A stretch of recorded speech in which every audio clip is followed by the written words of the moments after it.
wala pang ilaw, napakaganda na ng plaza, grabe! Nakikita ko kasi yung mga mukha nyo. Magandang gabi po. Alam nyo, bago po ako magsimula, hindi po namin pwedeng kalimutan na pasalamatan ng sagad. Yung mga naghirap po na ikabit yung mga Christmas lights na to, hindi ko na po maisa-isa. Maraming salamat sa inyong lahat. Mga nakapaligid po sila ngayon, hanggang ngayon nagtatrabaho. Maraming salamat. At syempre po, sa mga kasama namin, mga SK, mga kapitan, mga kasangga, lahat po, maraming salamat sa inyong suporta. Mga batang gapan, ito na hinihintay natin kada taon. Diyos ko, napakasarap pumasyal dito, araw-araw, gabi-gabi. Pero alam niyo po, ako si Vice Max, bilang kapwa niyo kabataan, isa lang din ang bilin ko. Sana po, masaya tayo, nakakalibot tayo, pero wag nating kalimutan para saan talaga yung okasyon, yung selebrasyon na to. Yung pong Pasko, selebrasyon po yun, hindi para sa ninong at ninang. Ang Pasko po, selebrasyon para ipagdiwang natin na pinanganak ang Jesus natin. Kaya po sana, wag natin yung kalimutan, ipagpasalamat natin sa Diyos yung unang regalong binigay niya sa atin, yun po ay ang buhay. Kaya po sana, mag-enjoy tayo, dahil to the max tayo mag-enjoy at magtatalunan, magkakantahan! Kaya muli, mga batang gapan, masaya po kami na masaya kayo dahil sinisigurado namin na ang Pasko sa Gapan mayroong joy na to the max! Merry Christmas po!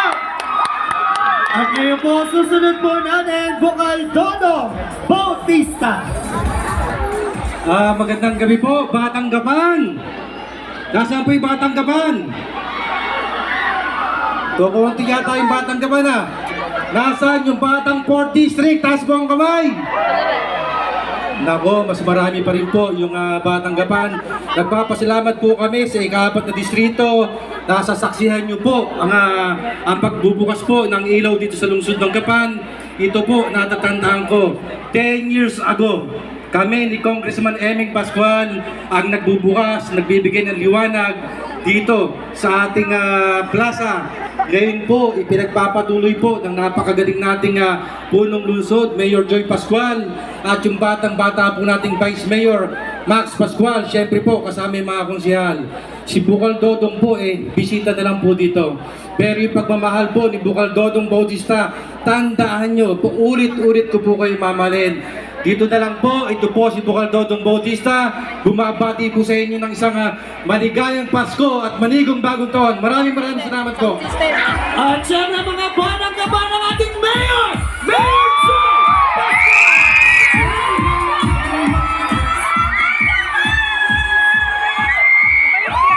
Sobrang bait yan. Di ba nakasama ko yan nung nag-watcher ako? Napakabait niyan. Saka nagbatanggapan ako nun, napakabait niya. Sobrang bait niya. Ganito po, bago po ako magsimula, gusto ko lang kunin yung oportunidad na to para syempre po, pasalamatan, bakit po tayo merong ganito kagandang ayos. Una po sa lahat, syempre nagpapasalamat po ako kay Father Aldrin Domingo at Father Eric po. Maraming salamat po sa pagsama niyo po sa amin dito. At alam niyo, mga Batang Gapan, si Mayor Joy lang, yung bida dito na nagsasalita. Pero imposible po itong mangyari kung hindi po ako tinulungan ng mga kasamahan ko empleyado sa City Hall, lahat po ng volunteers, yung magagaling na mag-isip kung paano po mapaganda yung plaza natin. Hindi ko na po kayo iisa-isahin. Maraming salamat po sa inyo. At syempre po, papasalamatan ko po yung suporta po sa akin ng mga barangay captains po dito sa lungsod ng Gapan, yung mga veterans, kasangga, lahat po ng mga SK chairmans, maraming salamat sa pagsuporta niyo po dito. At alam niyo, mga Batang Gapan, ang ganda ng ayos natin, no? Yes. Grabe, no? Mas maganda ba ng panahon ni Kong Epe? Mapagmamalaki ko! Ano na pala, yung tandem po ni Vocal Dodong Bautista at ni Kong Emeng nung panahon na yon. Alam niyo, ang ganda ng ayos dito po sa kasi may Christmas tree, no? Pero kapag namalaki ko sa inyong dalawa, mas maganda yung ayos ng plaza ngayon. Yan! Woo! Bakit po dyan? Alam nyo, Tama! po natin itong pinaghahandaan. Kasi po ang gusto ko yung mga batang gapan, hindi na tayo dadayo sa ibang bayan o dadayo pa sa Manila para makakita ng magandang ayos. Makikita po natin dito, parang ayos sa Maynila, sobrang ganda. Kaya po ngayon, tayo na sa lungsod ng Gapan ang dinadayo nila. Diba?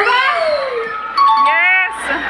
Kaya po mga batang Gapan at huwag din nating kalilimutan na ito pong selebrasyon na to ay hindi lang basta kantahan, may maborgang ilaw, pero ito po pagpapaalala po sa atin ito ng kapanganakan po ng Panginoong Hesus.